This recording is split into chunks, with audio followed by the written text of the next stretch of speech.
दसो केड़ा हाल सुनावा मुक नजर गई मेरे अखियां दी वो किवे पुत्र दी लाश ते जावा ते आवाज आई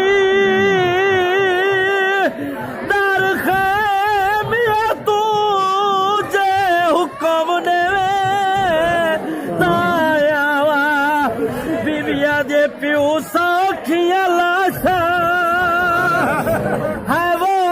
नहीं चाहते वो तैकू अकबर यार चवावा अकबर कुटार के मौत दे पासे किवे बार गए दस गए ओ मैदान दे दिया तोड़ी प्यू कड पुत्र दी रह गए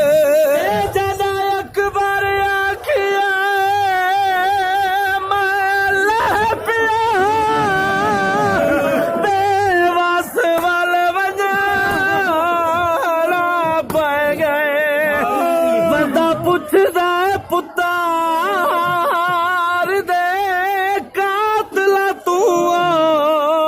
मैदा अकबर हाँ केत लाए गए या हुसैन या हुसैन या हुसैन या हुसैन या हुसैन या हुसैन या हुसैन या हुसैन या हुसैन या हुसैन या हुसैन या हुसैन या हुसैन या हुसैन या हुसैन या हुसैन या हुसैन या हुसैन या हुसैन